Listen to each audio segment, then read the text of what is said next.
For decades, the whispers followed them through the gilded corridors of European cinema. Two goddesses of the silver screen, born in the same year, blessed with breathtaking beauty and undeniable talent. Yet beneath the glamorous surface, critics claimed a bitter rivalry simmered between Italy's most celebrated export and France's most notorious bombshell. The media painted them as natural enemies, competing for the same roles, the same headlines, the same place in cinematic immortality. But what really happened between Sophia Loren and Brigitte Bardot? After more than 6 decades of silence, one of them is finally ready to tell the truth. Sophia Ciccoloni entered this world in a Rome charity ward on September 20th, 1934. But destiny had grander plans for the girl who would become Sophia Loren. Her mother Romilda harbored dreams of stardom that poverty had denied her, and she poured those ambitions into her striking daughter. Growing up in war-torn Pozzuoli, young Sophia learned early that beauty could be both blessing and burden. The scent of her grandmother's kitchen, rich with garlic and basil, would forever remind her of those humble beginnings that shaped her unshakable work ethic. The war years carved deep impressions into young Sophia's psyche. She witnessed Allied bombing raids, survived on meager rations, and saw her hometown transformed into a battleground.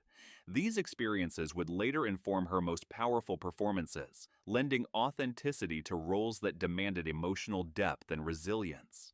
When peacetime returned, Sophia's striking features, those legendary eyes that seemed to hold secrets of ancient civilizations, began attracting attention from photographers and talent scouts alike. At 14, Sophia's statuesque frame and smoldering eyes caught the attention of talent scouts during a beauty contest.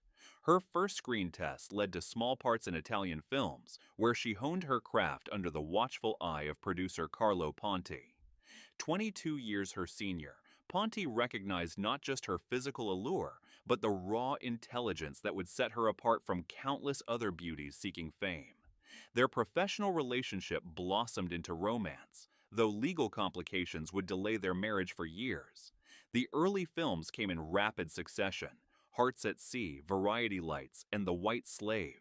Each role taught Sophia valuable lessons about camera angles, emotional projection, and the delicate art of screen presence. She studied the great Italian actresses who came before her: Anna Magnani's fierce intensity, Gina Lollobrigida's sophisticated charm, while developing her own distinctive style that combined vulnerability with strength. The breakthrough came with Ada, where Sophia's powerful screen presence commanded attention from international distributors. The dusty film sets, permeated with the sawdust scent of hastily constructed medieval villages, became her university. Here, she learned to convey complex emotions through subtle facial expressions, to project her voice above the chaos of period filmmaking, and to maintain composure during the most demanding emotional scenes. But it was two women that transformed her from European starlet to international sensation. Playing Caesira, a mother protecting her daughter during World War II, Sophia drew upon her own wartime memories to deliver a performance so authentic, so emotionally devastating, that it earned her the Academy Award for Best Actress. She became the first performer to win an Oscar for a foreign language film, shattering barriers and proving that talent transcended borders. Could anyone have predicted that a girl from Pozzuoli would make such history? Hollywood beckoned with unprecedented force, and Sophia answered with films like The Pride and the Passion, where she starred alongside Cary Grant and Frank Sinatra. The transition from Italian neorealism to Hollywood spectacle required dramatic adjustments. The elaborate costume fittings, the precise lighting setups, the army of assistants, everything moved at a different pace than the intimate Italian productions she knew.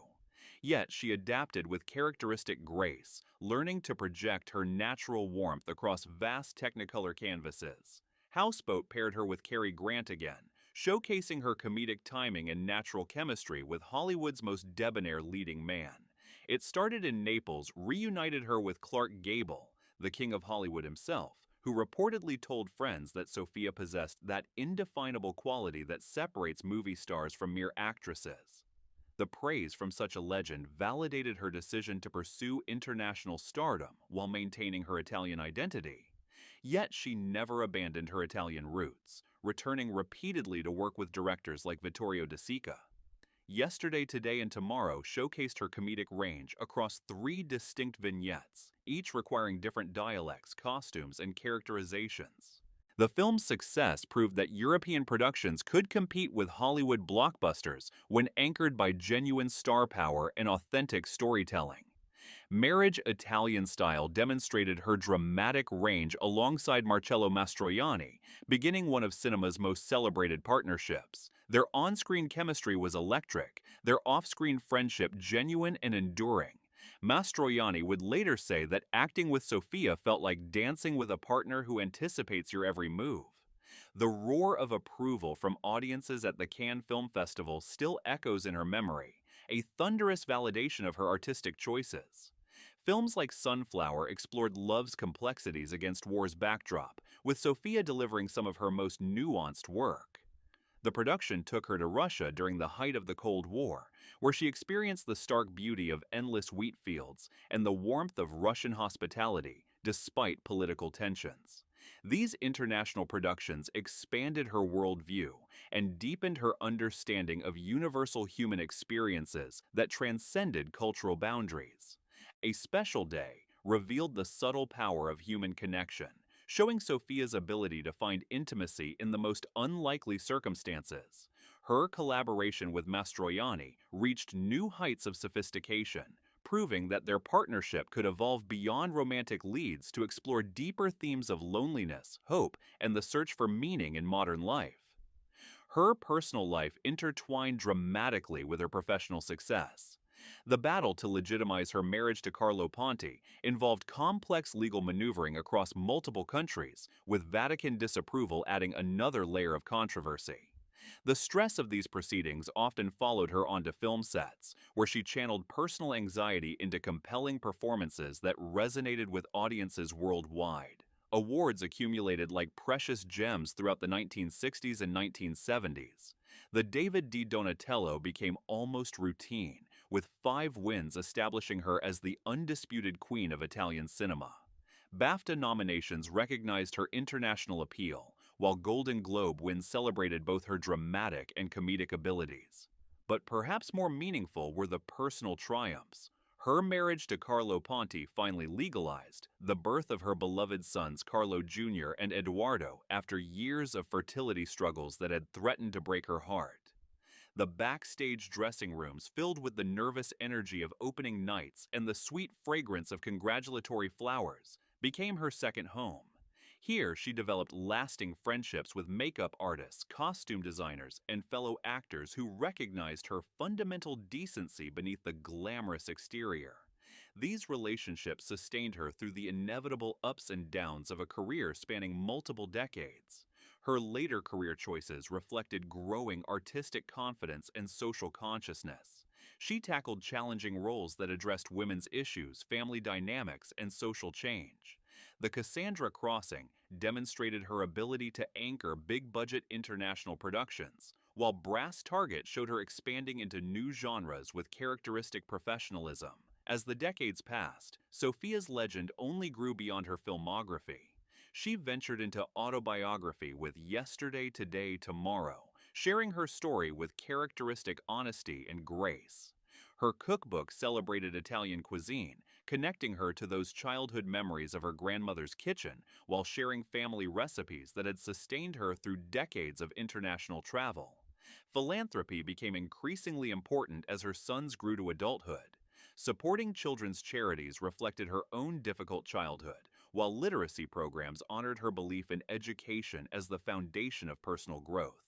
Preservation of Italian cultural heritage became a passion project, with Sophia using her influence to protect historic sites and support emerging Italian filmmakers. Even in her 80s, she continued acting selectively, proving that true artistry ages like fine wine. Her performance in Nine demonstrated that her screen presence remained magnetic, her emotional range undiminished by age. Younger actors sought her mentorship, drawn to her combination of professional excellence and personal warmth. Yet, throughout her illustrious career, one shadow seemed to follow her across red carpets and through magazine headlines: another European beauty, another symbol of cinematic sensuality, another actress who had captured the world's imagination in the same golden era. The press couldn't resist comparing them, contrasting their choices, creating a narrative of rivalry that neither woman had asked for. But why did this comparison persist for so long? Brigitte Bardot's name became inextricably linked with Sophia's, not through collaboration, but through competition. Magazine covers pitted them against each other with headlines like Battle of the Beauties and Europe's Rival Queens. Film critics debated their relative merits with the fervor usually reserved for political discussions. Studio executives reportedly considered them interchangeable, two European beauties vying for the same international roles, the same magazine covers, the same cultural significance.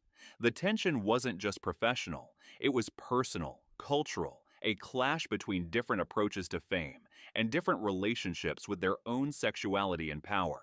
Sophia represented classical European elegance, while Brigitte embodied youthful rebellion and sexual liberation. Their contrasting styles seemed to demand choosing sides, creating artificial divisions that fed media narratives for decades. Industry insiders whispered about their mutual dislike at parties, premieres, and film festivals. Photographers noted their careful positioning at events, never appearing together in candid shots. Journalists created elaborate theories about their supposed rivalry, analyzing every gesture, every interview comment, every career choice for signs of competitive animosity. And yet, for decades, both women kept silent about the true nature of their relationship. Until now. The rumor began in earnest during the 1958 Cannes Film Festival, that annual gathering where European cinema's elite showcased their latest achievements. Both actresses were at the height of their powers, commanding attention wherever they appeared on the croisette.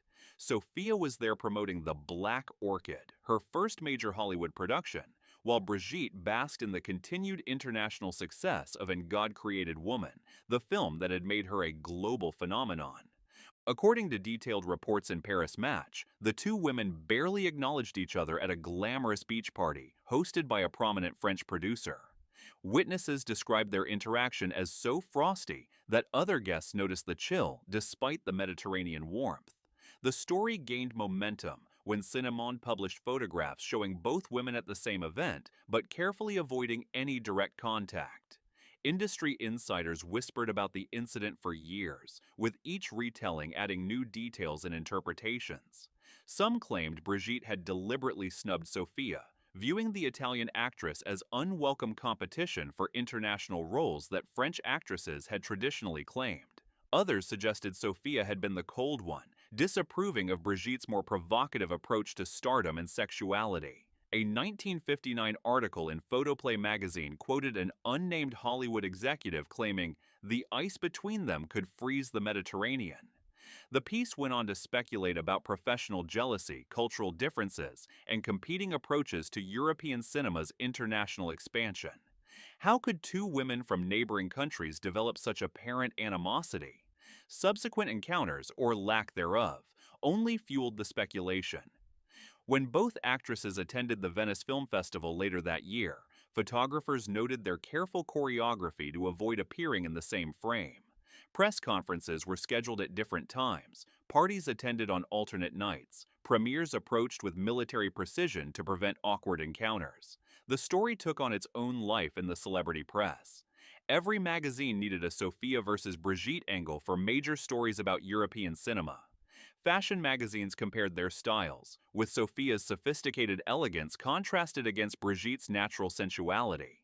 Entertainment journalists analyzed their career choices, suggesting mutual influence and competitive decision-making.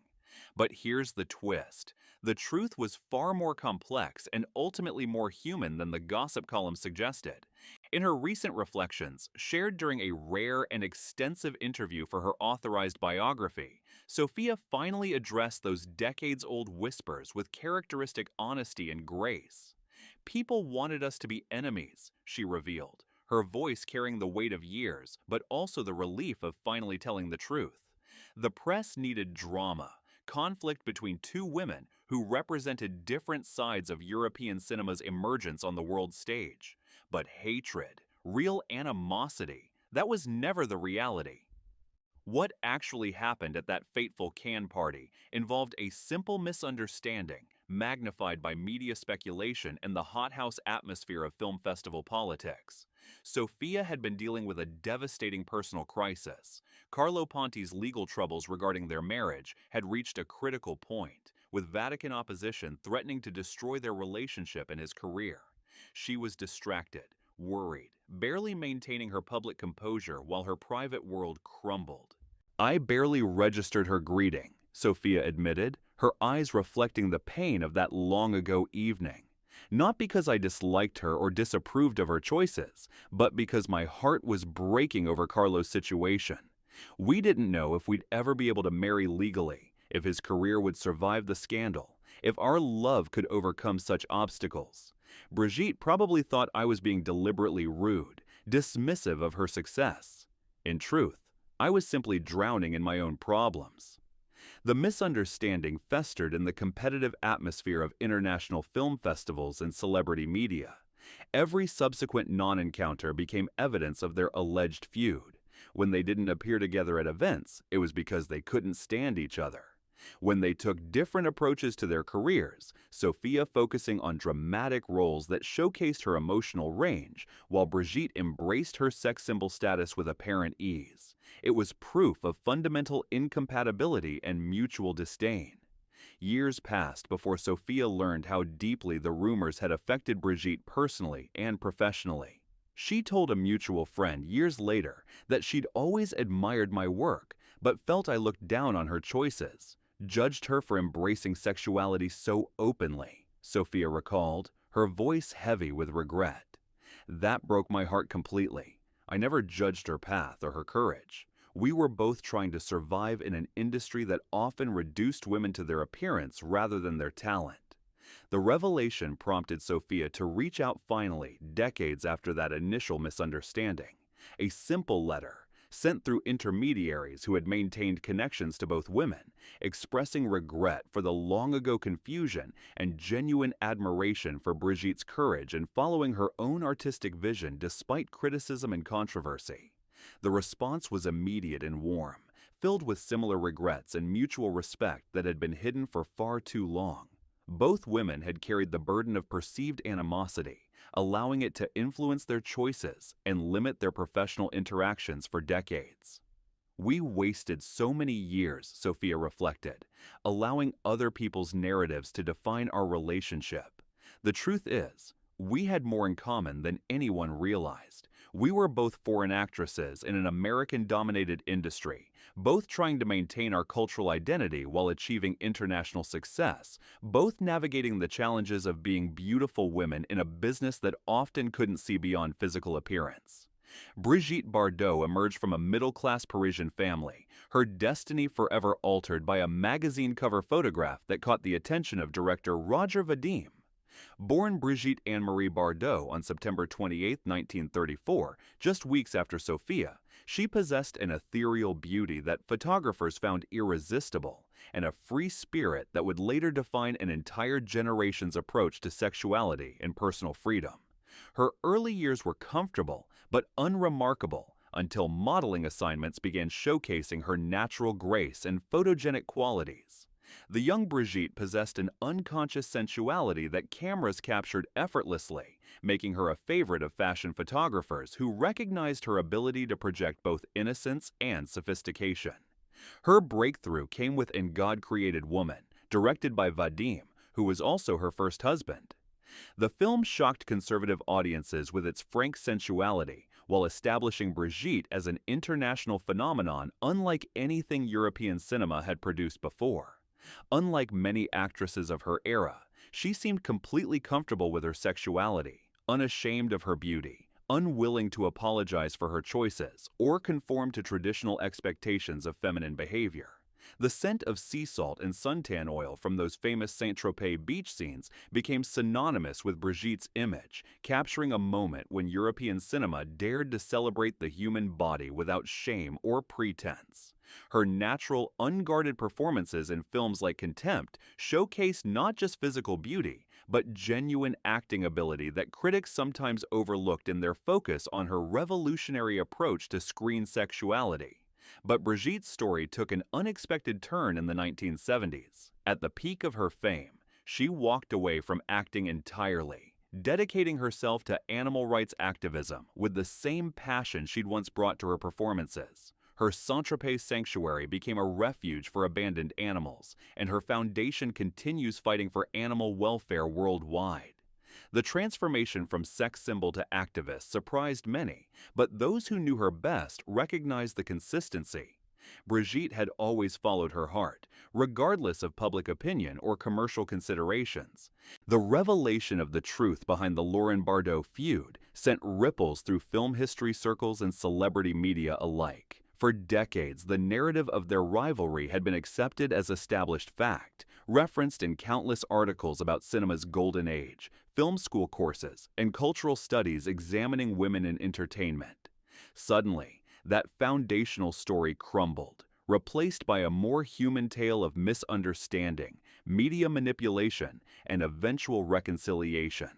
Both women's legacies were enhanced by the truth. Sophia's reputation for grace and dignity was reinforced by her willingness to admit misunderstanding and reach out in friendship after so many years. Brigitte's image gained depth as someone who had quietly carried hurt over perceived rejection, only to respond with warmth and forgiveness when offered genuine connection.